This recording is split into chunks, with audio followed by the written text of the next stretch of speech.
องให้ตลอดใส่ซองคือตลอดเพิ่นก็มาเบิ่งตลอดนะหมายถึงอยู่บ้านเฮาบ่อยู่ลาวบ่ แม่นคือตอนนี้พอผ่าตัดก็คือกันซองพี่น้องโอนเงินให้พอหัน30,000คือแบบว่าเอื้อยมาว่าสุพังว่าต้องยืนใส่ซองเขาตลอดเขาจะมาเบิ่งดูดี คือว่า ใส่ซองเนาะ บอกเพิ่นบ่ฮู้ว่าใส่ซองคืออีหยังเพิ่น นี่คือหลัก คือ การ ว่า มัน เพิ่น แตกต่าง เพิ่นสิเขียนไว้เลยว่าอยู่ในเคาน์เตอร์เพิ่นน่ะห้ามโอนเงินเข้าบัญชีหาพนักงานส่วนตัวพนักงาน คือเอาง่ายนี่คือหลักการในบ้านที่แตกต่างกันนะเพื่อนเนาะ แน่นอนคือเพิ่นเขียนป้ายไว้เลยอ่ะทางโรงพยาบาลไม่มีนโยบายให้โอนเงินเข้าบัญชีส่วนตัวพนักงานเพิ่นเขียนบอกไว้เลย เพิ่นมีกฎของเพิ่นเลยเนาะ แม่นคือห้องจ่ายยาต่างหากแล้วก็ห้องมันจ่ายเงินต่างหากนะมันแยกกันนะ เขาจะให้ส่วนตัวแบบนี้กับบ่ได้บ่หรือว่าใด บ่ได้ ๆโอ้ คือแบบคือผิดกฎหมายอ่ะ มีกฎหมายไทยเนาะ ผิดกฎหมายประเทศไทยผิดกฎหมายได้ผิดทางคนให้ผิดทางคนหลับ ทางอยู่บ้านเฮาเด้เพื่อนแห่งหลายแห่งดีบ่ บ้านเฮาก็คือว่าคือประเพณีนะ เป็นประเพณี แต่ว่า เป็น บ่อยู่ในกฎหมายนะคือบ้านเฮาเป็นประเพณีอ่ะ บ่ได้แม่นเกี่ยวกับกฎหมาย บ่แนเกี่ยวกับกฎหมายกฎหมายคือบ่เขาบ่ได้ให้อยู่แล้ว ก็คืออยู่บ้านเฮานี่ถ้าบ่ใช้ซองให้เพิ่นนี่คือแบบบ่เลียวแลบ่หันมา โอ้สมมติว่าความใส่ใจลดลง แม่นบ่มีความใส่ใจเด้ออันนี้ว่าจากกันประสบการณ์ที่น้องเจอมาเนาะ ทุกคนสบายดีทุกคนสบายดีเพื่อนสบายดีเพื่อน สวัสดีครับผม สบายดีแม่เสียวสบายดี สวัสดีค่ะ สบายดีน้องดาวสบายดีน้องออม ตอนนี้คือ สบายดีประตูสบายดีประตู ใครเสียมาเลยเนาะ โอ้อีหยังนี่ ไข่ลูก อันนี้ หากินยากเลยนี่ วะ เป็นไงนี่ คนไทยก็จะเอาสิกล้ากินหมดอีหยังลูกเป็นตัวเลยทุกคน ถ้าคนอีสานเปิดกินอยู่นะคนอีสาน บ่ ถ้าว่าคนกรุงเทพ พ่อนี่เด้อ นั่นเลยยูทูบเบอร์มือใหม่ผ่านแล้วผ่านกด YouTube แล้ว ใช่อันนี้ได้เอือมมันเป็นแก้วเป็นสบายดีสบายดีเด้อ สวัสดี FC น้องดาววัสุขุมสุขสวัสดีน้องดาวเนาะเราเป็นครั้งแรกนะที่เดียวว่านั่ง เกลือพริกไทย นั่งใกล้กันแบบนี้แล้วก็เป็นครั้งแรกที่มาหออ้ายเนาะ แม่นครั้งแรกที่ได้เห็นไอ้ต้นเด้อ ครั้งแรกสิกิน ขออนุญาตเด้อขออนุญาตเด้อทุกคน สิกินครั้งแรกนี่นะ มันยังนี่ ไข่ลูก ใคร กระดูกอ่อนกระดูกอ่อน หรือว่าไข่ห่างๆเนาะบ้านเฮา บ่แม่นไหนบ่แม่นไหนต่างหากเลย แม่มันคนละไข่เนาะ ไข่ลูกอันนี้ไข่ลูกไข่ลูกอ่อนภาษาเนาะไข่ลูกอ่อน ในขณะที่ลูกสาวกำลังนอนหลับ พี่บ่าว ลุงน่าพากันถ่ายคลิป หลายคนขนาดเนาะแต่คือขาด แม่อันนี้คือพี่จะขึ้นมาบ่หมดเนาะพี่จะขึ้นมาบ่หมด ยังอยู่ข้างล่างเต็มเลย กินข้าวกินน้ำเราแบบ กินแล้วเพิ่นน่ะ กินยังไง กินอยู่ห้องเลย เป็นคนบ้านใด เป็นคนแถวตะแคกแขกคำนวณ โอ้ สาวท่าแขก เป็นซาวตะแขกแค่ขมวนนะพี่น้อง แม่ อะไรอยู่ไทยโดนหรอบ่นี่ แต่ไว้เถอะก็ได้อันหลายตอนนี้20 ปีบรรยุไทยอ่ะ4-5 ปีแล้วแต่อายุ20 ปี โอ้ บ่ข้าวบ่ อายุคนเฒ่า กินได้เนาะ มีความมันบ่ 20 ปี บ่รู้ บ่ยังบ่รู้ มีมันเป็นไทยดาวเดือนไหม เป็นแบบไหน ไม่ใช่ไทยทุกเดือน มันอยู่ไทยจะปีแล้ว จะเดือน3 ปี 4 ปีแข็ง มันยำอะไรวะ จะมีลูกอ่ะ แสดงว่าเพิ่นมาอยู่ไทยโดนแล้วเนาะพี่น้อง มาตั้งแต่เป็นผู้สาว ๆ จนมีแฟนแล้วก็มีลูก ไปมาไปมาแต่ยังบ่เป็นสาวเพิ่นมาแต่ยังน้อยมาน้ำเอื้อยโอ้ แสดงว่าคือแปลว่ามาเฮ็ดงานอยู่ประเทศไทยเนาะมาเฮ็ดโดนตอนนี้คือ เว้าทาง บ่ชีพว่านี่ สบายดีจ้า ของกับแกล้มเลยกับแกล้มอันนี้กับแกล้มนะ โอ้คือโมน หากินยาก บ่อันนี้อิมพอร์ตเวียดนามเหมือนเพื่อนฮะ แค่ปีละ อยู่ได้4-5 ปีแล้ว คือแบบว่ามาแต่ยังน้อย มาแต่อายุ14เลย แม่ แก่มาก สบายดีพี่ทุกคนเด้อมื้อนี้เฮามา ก็ถือว่าแจ๊บก็ถือโอกาสถ่ายเบื้องหลังเลยกันทุกคนเนาะ สบายดี สบายดีสวัสดีค่ะ เริ่มใหม่แล้วยูทูบเบอร์มือใหม่ทุกคนเราเล่ากันเราเริ่มใหม่ คือได้เบื้องหลังน้องดาวถ่าย YouTube เนาะ เป็นคนกระแทก ถ่าย YouTube เป็นตลาด เริ่มใหม่แล้ว4-5 รอบแล้ว ใครโดนหรอบ่อยู่โดนแล้ว ไอ้มาอย่างไรนี่ เป็นอะไรชีวิตกันเป็นอยู่บ้านเฮากับอยู่ประเทศไทย ก็คืออยู่บ้านเฮามันก็มั่วได้นึงอยู่ประเทศไทยแบบ มันเจริญแบบว่ามันสะดวกสบาย ได้ถามว่าที่บ้านเฮานี่เฮ็ดหยังแบบเฮาบ่ได้มาหาเงินอยู่ที่ไหนเฮาอยู่บ้านตอนอยู่บ้านแค่นี้ ตอนอยู่บ้านถ้ายามนี่ก็ดำยามนี่หันหาหน่อไม้ยังทันดำนาได้อยู่บ้านยามนี่หาหน่อไม้ไปขาย ผู้อยู่บ้านเฮาแบบว่าแล้วมัน มันต้องดำขึ้นเลยนะหาหน่อไม้ขายแล้วก็ดำนาเหมือนกันเลยเมื่อคืนนี้ คือกันเลยกับบ้านอันน้องดาวเนาะ ยามนี่สิหาหน่อ บ่ ไม้ แม่นแต่ ที่เรา แต่ว่าบ้านนอกเมืองบ้านแบบบ้านไรก็คือการบ้านเฮามัน ต่างประเทศเพื่อน มันเป็นแบบนี้ อ่า มันเป็นแบบนี้ คือว่าคือหาเอาใหม่ครับดำนารับจ้าง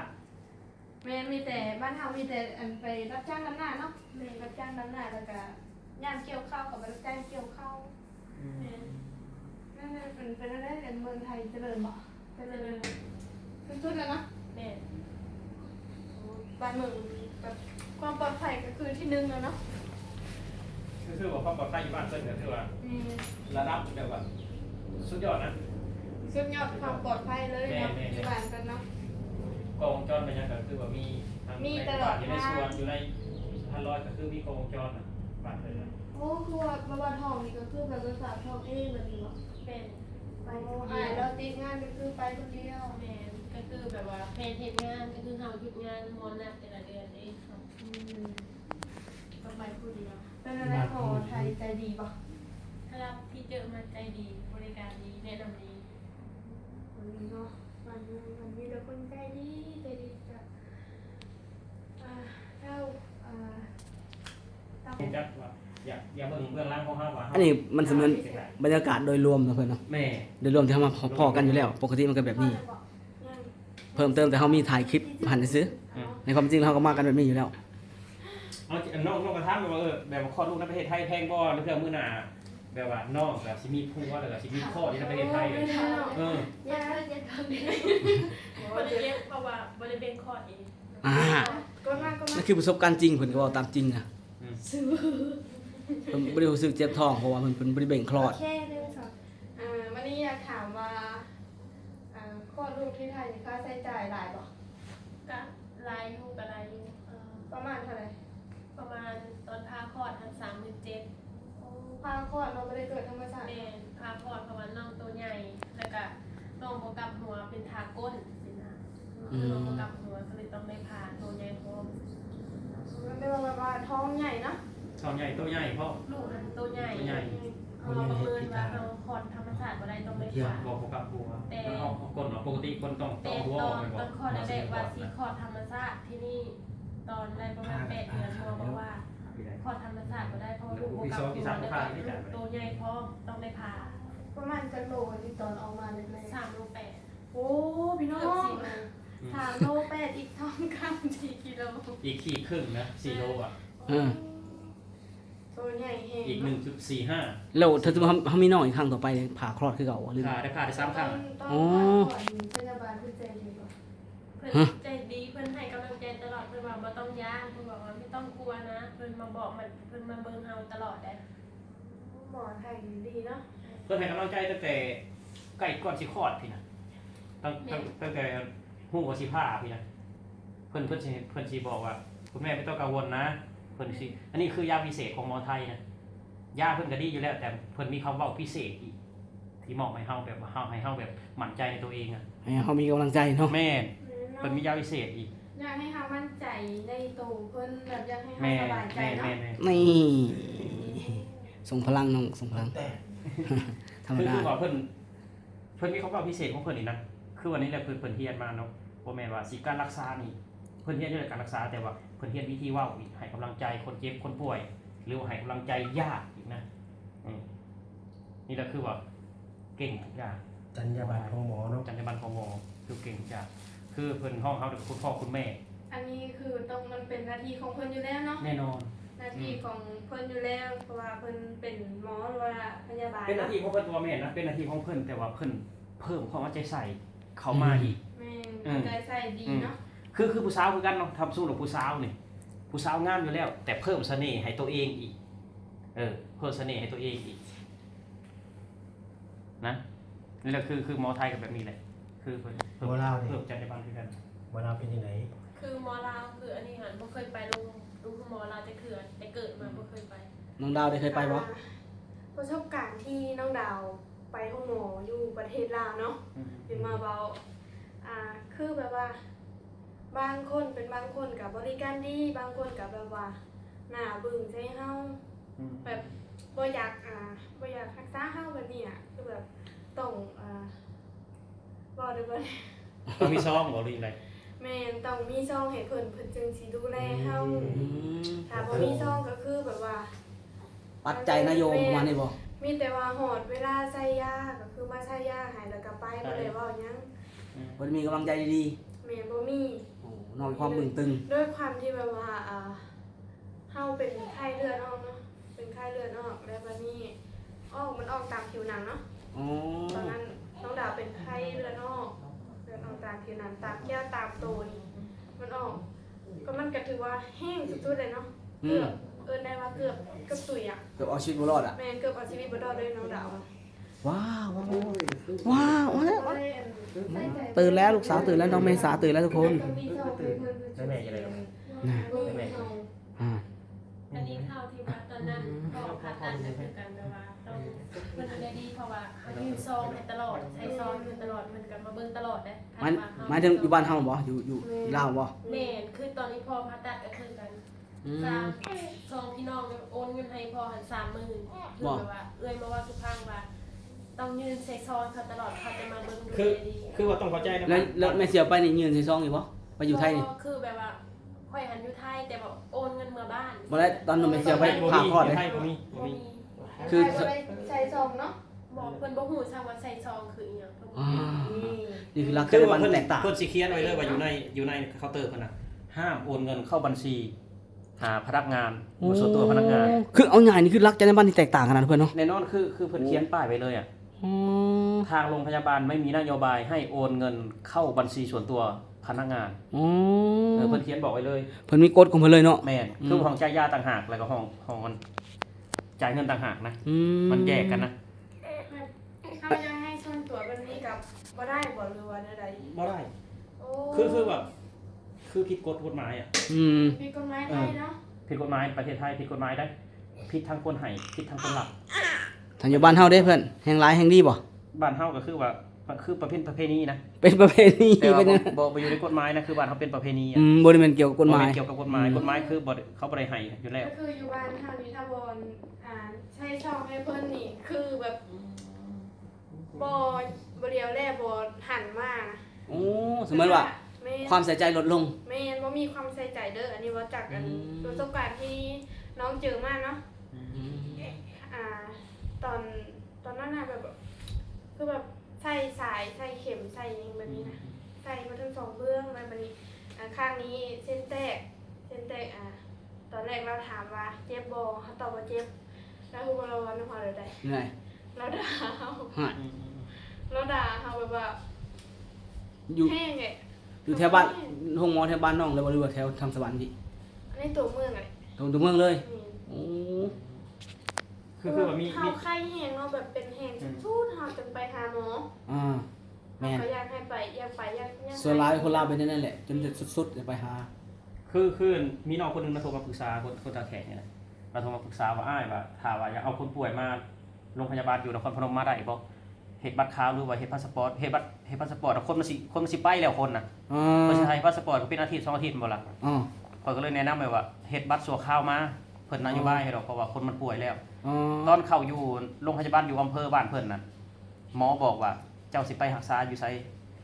ก็บ่หายดอก กับบ่ดีบ่ได้หาย ก็บ่ดี ดีอ่า หมออะคือบอกว่าคือเว่าจังซั่นเนี่ยว่า คือละจรรยาบรรณมันแบบ คือ ป่วย จัง แต ได๋ ก บ้านแบบว่า คือพวกหมออำเภอมันสิสู้หมอจังหวัดได้จังไดแม่นล่ะวะ แม่น คือว่าเขาอยากไปก็คือให้เขาไปอ่ะคือแบบว่าให้กำลังใจเขาดีๆไปรักษาลองเบิ่งว่า อ่า อยู่โรงพยาบาลบ้านเฮาก็คือว่าเครื่องไม้เครื่องมือมันบ่ทันสมัยแม่นบ่ล่ะ มันต้องว่าแบบนั้น เก่ง อืม บ่ต้นบ่เชื่อดอกว่าหมอบ้านนอกสิเก่งกว่าหมอในเมือง โอ้บ่มีทาง เออ บ่มีทาง เพราะฉะนั้นแล้วเฮาก็ต้องให้กำลังใจเขาเนาะ แม่น อันนี้คือแบบตัดเขาเลยอ่ะคือ เพิ่ ว่าน ไปเจ้าก็บ่ดีดอกเจ้าก็บ่หายดอกหั่นนะ โอ้ยเหมือนซ้ำเติมเหมือนแบบ มั ว่า นซ้ำเติม เหมือนใส่ยาผิดเข้าไปเลยนะเพื่อน ง่ายๆคือว่าทัศนคติบ่ดี บ่ดีเลยบ่ดีเลยโอ้แต่อยู่พี่นี่เพิ่นสิให้กำลังใจจากเริ่มต้นเลยนะ ก็แน่นอนอยู่แล้วเนาะก็หมดความสามารถของเพิ่นนั่นแหละแต่ว่า อ๋อ ฐานดีบ่ดีเพิ่นก็คือมีทางนี้ที่ไล่ของเพิ่นความเว้าของคนหั่นนะ อืม ว่าง่ายซะ มันก็ทุกอย่างมันก็แต่เอิ้นว่า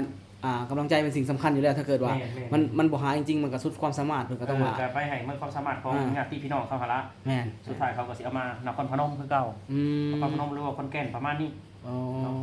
จริงๆอะนะสิให้คำปรึกษาญาติเนาะ อันนี้คือบทสะท้อนนะทุกคนบทสะท้อนที่เฮาก็ได้พบพ้อกันนะบ่แม่นว่าเฮาเอามาวิพากษ์วิจารณ์เพิ่นเนาะ แม่น พอเฮามาอยู่ในโรงหมอไทยแล้วเฮาเห็นมาตรฐานที่มันสูงหลักจรรยาบรรณที่ว่าดีแล้วก็คุณหมอเพิ่นแบบว่ามีความใส่ใจแบบพิเศษเลยนะบ่แม่นธรรมดานะเฮาแค่การคลอดเนาะเพื่อนที่เฮาไปกันเฮาเห็นได้ชัดเจน ประ เล สบ ย การณ์ที่มาต้นไปกับโรงพยาบาลก็2เทื่อนะไปผ่าตัดผ่าคลอดน้องมนต์แล้วก็ไปกับน้องสาวอยู่โรงพยาบาลวชิระเนาะบ่ต้นขออนุญาตออกสื่อโรงพยาบาลเพิ่นเลยเพิ่นว่าถ้าไม่หายอ่ะถ้าไม่มีตังค์แล้วน้องเขายังไม่หายต้องรักษาให้หายหมอบอกว่านี่ต้องรักษาให้หาย เบิ่งคำเว้าเพิ่นเนาะป้าดเหมื คือ อน ว่าเพิ่นฮู้อยู่แล้วว่าเขาเป็นคนต่างดาวนี่เพิ่นบ่ได้คิดว่าเฮาสิมีเงินบอก อื เพิ่น ม บ่ได้แยกเนาะว่า ฮะ เขาสิเป็นคนต่างดาว อ้ายถามว่า คนไทย ถ้าน้องเขาแบบว่าอีก2-3วันยังไม่หายล่ะต้องรักษาให้หาย ถ้าบ่มีเงินเลยเขาบอกว่าเขาสิซอยเรือแล้วปรึกษาสังคมสงเคราะห์แบบสังคมสงเคราะห์คือแบบหน่วยงานแบบว่าซอยเรือคนที่บ่มีเงินอยู่แล้ว อืม แล้วถ้าปรึกษาสังคมสงเคราะห์แล้ว แล้วเพิ่นซอยเรือแล้ว ยังบ่หายแล้วอ้ายถามไปอีกว่าติดหนี้ได้บ่ แล้วเพิ่นตอบว่าได ติดหนี้ได้ โอ้ มีติดหนี้ได้อีโรงพยาบาลฝั่งไทย สุดยอดขนาดเพิ่นเนาะ เลย มีเงินถึงเอามาจ่าย แม่นติดหนี้ได้ ไอ้เรื่องไอ้รัก ผ่อนจ่าย เรื่องใส่ซองบ่ต้องเว้าถึงเลยเพิ่นเนาะ ผ่อนจ่าย บ่มีเลย คือว่าเขาไปนอนโรงพยาบาลกับถามว่าเขาไปเยี่ยมได้บอกได้ แต่ว่าเขาไปเยี่ยมถามว่าเขาบอกไปเยี่ยมได้บอกได้ เพิ่นดูแลให้เลย คือว่าเขาอะซ้ำมืออย่างนั้นเพิ่นให้กินนะสมมติเจ้าเป็นโรคอีหยังเพิ่นก็สิหาแบบว่า อาหารที่แบบว่ามีสรรพคุณนั้นมาให้ อา ให้ หารที่ตรงกับ แม่ โลกนั้นเนาะ แม่น ดีเมืองบ้านเมืองมัน อืม สุดยอดเลย คือว่าเขาก็ตอนเช้าตอนเที่ยงตอนแรง ครบ3ขังเนาะ แม่นแล้วแต่ว่าเฮาสิไปเยี่ยมญาติเฮาบ่ไปเยี่ยมเพิ่นก็ดูแลให้อยู่หั่นเลย ในว่าดูแลดีเนาะประเทศไทย ดูดีเลยดูแล สุ ดี ดเลย แม่น ถ้าขนาดคนทางลาวนี่พระเจ้ายังแบบว่าพากันมารักษาอยู่โรงหมอประเทศไทย อืม